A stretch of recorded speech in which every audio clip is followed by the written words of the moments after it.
Have you been thinking about remarrying, but felt a quiet instinct telling you to wait? That instinct might be wiser than you realize.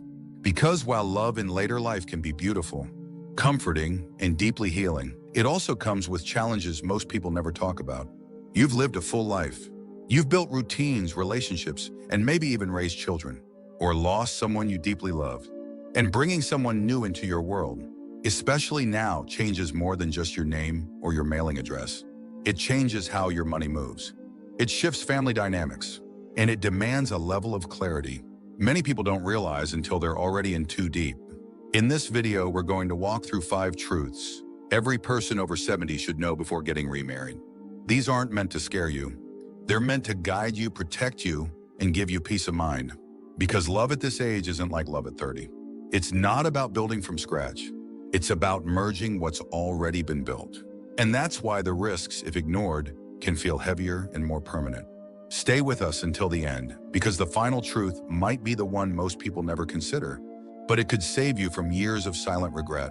So whether you're already in a relationship, thinking about saying yes, or just curious about what remarriage means later in life, this video is for you. Let's begin. Number 1, legal and financial consequences few talk about. Most people believe that love is all you need. But when you're over 70 and considering remarriage, what you don't know about legal and financial consequences can quietly unravel the life you've built. Remarrying can affect everything from your social security benefits to your will, your pension, and even your tax bracket. And while love may feel like the most important factor, failing to understand, these changes can lead to serious complications, not just for you, but for the people who rely on you, trust you, or stand to inherit from you. For example, many seniors don't realize that remarrying after the age of 60 can affect widower social security benefits. If you're receiving spousal benefits from a deceased partner, that income may be reduced or cut off entirely once you legally remarry. Pensions from previous spouses, especially government or military, may also be impacted. And if you've set up a will or trust with your children in mind, remarriage can legally override those wishes if new documents aren't drawn up. Suddenly, the assets you intended to pass down may be redirected without you even realizing it. I once knew a man named Carl, 76, who had been widowed for nearly a decade. He met a wonderful woman, and they married quietly without much paperwork or planning.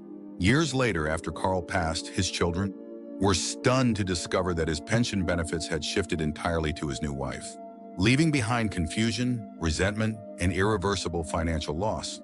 Carl hadn't done anything wrong. He just didn't know the rules had changed. Even your taxes can shift in ways that surprise you. While being married might lower taxes for some, for others, especially seniors with retirement income, property, or investment accounts, it may actually bump you into a higher bracket. You may lose access to certain deductions or benefits that were available when you filed as single or widowed. These changes don't happen with drama or warning. They happen quietly on forms, through policies and documents. You may not think to review until it's too late. At this stage of life, protecting your peace includes protecting your paper. You've worked too hard for too long to have your final wishes undone by a marriage certificate you didn't fully understand. Love is still possible. Commitment is still beautiful. But don't let the emotional part of marriage blind you to the practical parts, because once those parts shift, they can't always be reversed. Number 2, emotional needs that quietly change with age. When we think about remarriage, it's easy to imagine a second chance at love, the laughter, the companionship, the sense of being needed again. But here's something not enough people say out loud. The emotional needs that shaped your first marriage may no longer be the ones that truly serve you now. At 70 or 75, you may not be looking for the same kind of relationship you once needed at 35 or 40. What used to be about building a life together is now about preserving the life you've already built with care, balance, and clarity. For many seniors, what they crave isn't romance in the traditional sense. It's respect. It's emotional companionship without the heavy expectation of day-to-day dependency. And when those deeper needs aren't clearly identified, they get buried under a rush of feelings. Loneliness, nostalgia, or even guilt about wanting connection again. But rushing into remarriage without naming your new emotional truth can lead to confusion, disappointment, or a subtle erosion of your independence. I once knew a woman named Helen, 74, who remarried quickly after losing her husband of 45 years. Her new partner was kind, generous, and devoted, But she soon realized that what she really wanted wasn't another man to take care of her. She wanted a partner who respected her space, supported her decisions, and understood that she wasn't looking to start over. She was looking to move forward. It took time, but they eventually renegotiated their dynamic, not as a husband and wife in the traditional mold, but as two older adults choosing each other without needing to define their worth through each other. Remarriage at this stage of life should start with one question. What do I truly need emotionally right now? Maybe it's someone to share meals with, or someone who makes you laugh.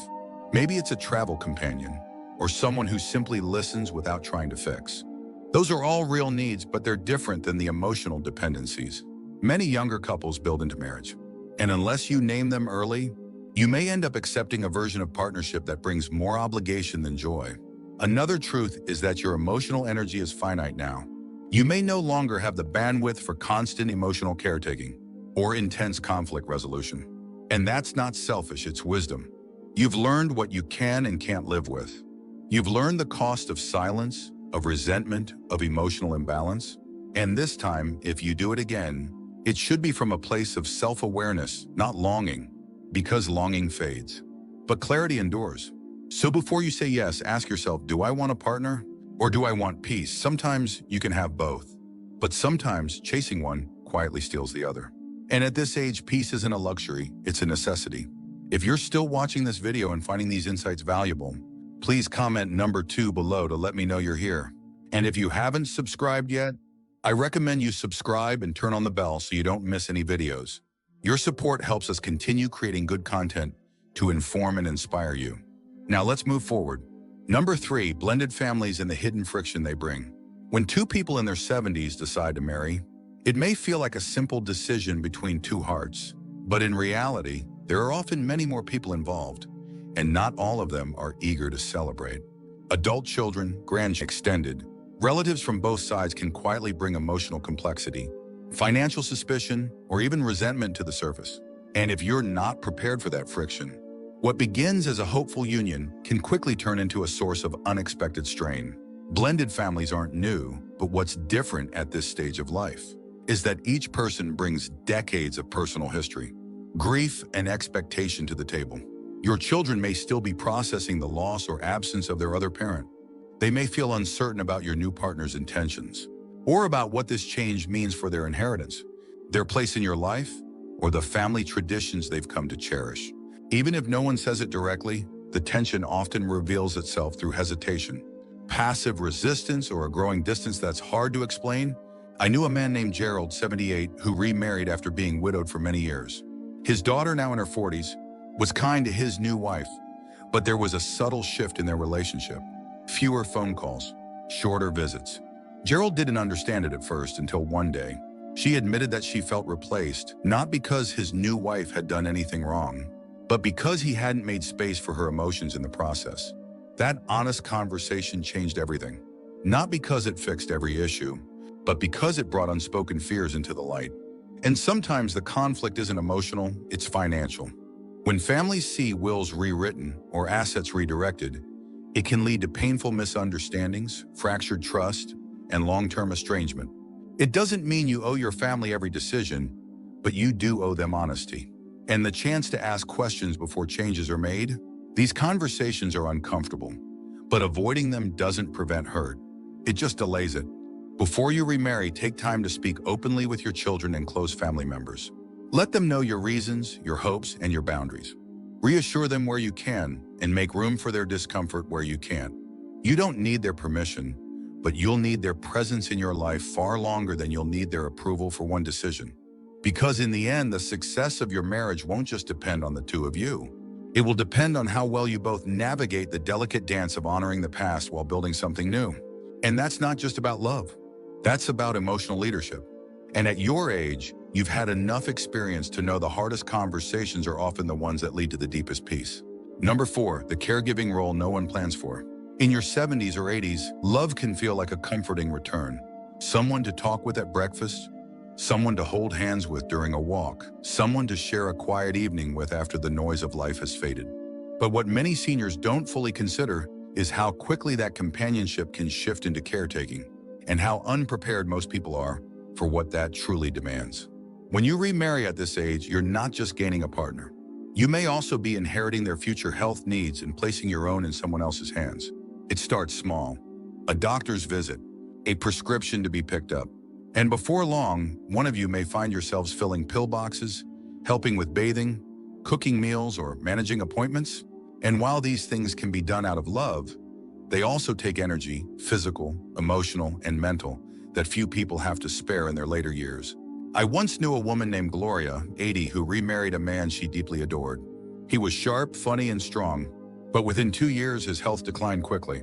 She found herself lifting him in and out of chairs, waking up in the middle of the night to help him to the bathroom, and making medical decisions she never anticipated having to face again. She didn't regret loving him, but she often said, "I wish we'd talked more about what might come." That's the piece most people miss. When you marry later in life, you're not entering a phase of building a future. You're managing what remains of it. That doesn't make it less meaningful.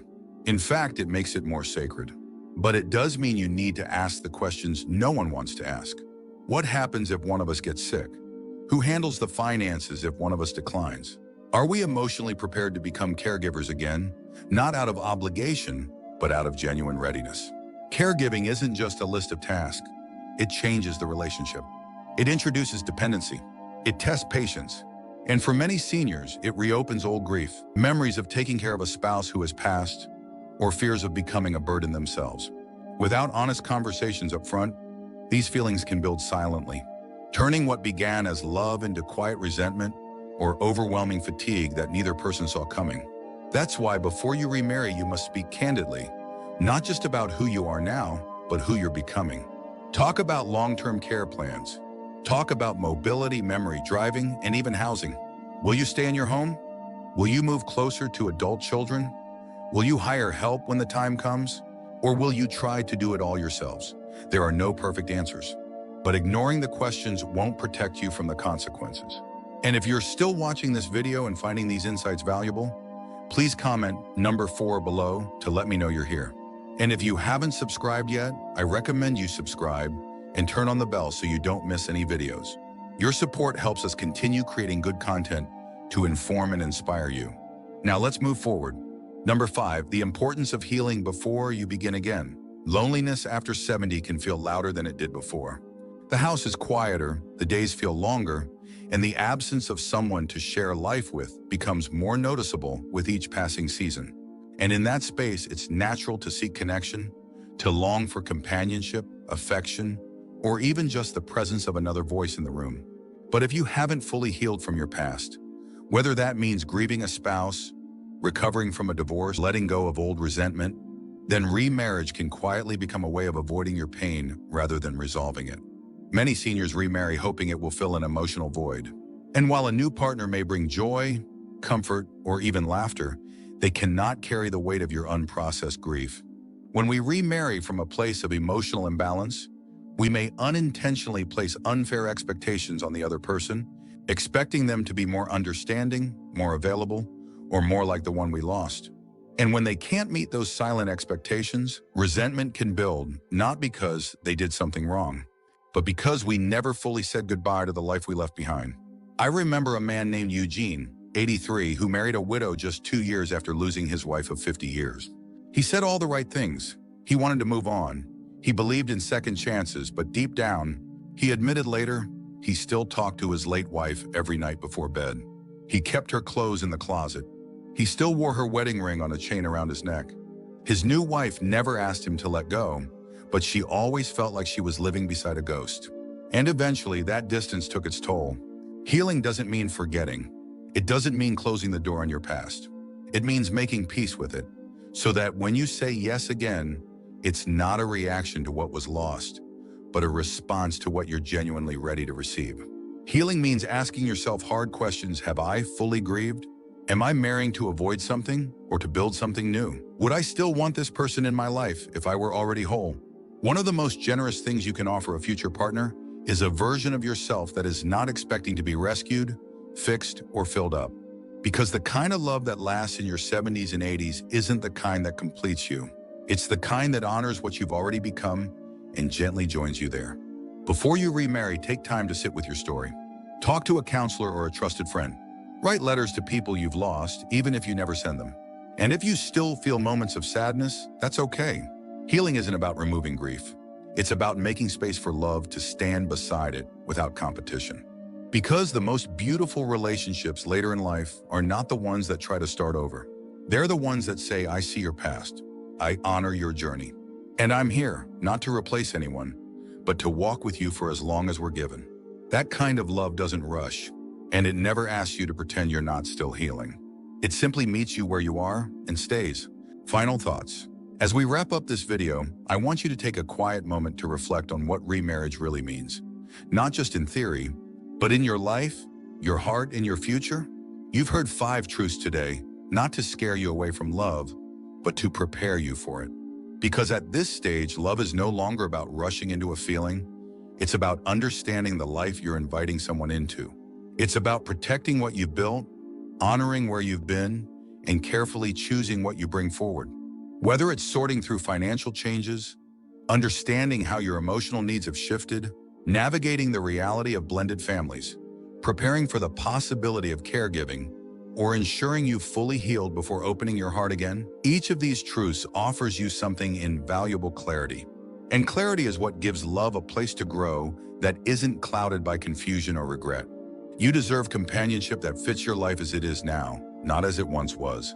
You deserve peace in your household, strength in your decisions, and joy in your later years that isn't dependent on anyone else for stability. Remarriage can be part of that joy, but only if you walk into it with both eyes open and both feet grounded in self-respect. So before you say yes to anyone else, say yes to yourself. Say yes to your own understanding, your own timing, your own boundaries. Because when you're rooted in your truth, the love you attract will be better, not louder, not flashier, but better. The kind of love that doesn't rush you, doesn't drain you, and doesn't ask you to be anything but exactly who you are. And if this video gave you something to think about, whether it was a reminder, a challenge, or a quiet reassurance, then take it with you. Let it sit. Let it shape the next conversation you have, the next decision you make, or the next story you tell someone who needs to hear it. Thank you for joining us today. We'd love to hear from you. Leave a comment below and share one thing you learned today and how you plan to use it in your life. Your thoughts are important to us, so don't hesitate to share them. Reading your comments gives us great motivation and encouragement. If you enjoyed this video and found it helpful, please like, subscribe, and share. Your support helps us continue creating good content to inform and inspire you. Thanks for watching, and we look forward to seeing you in the next video.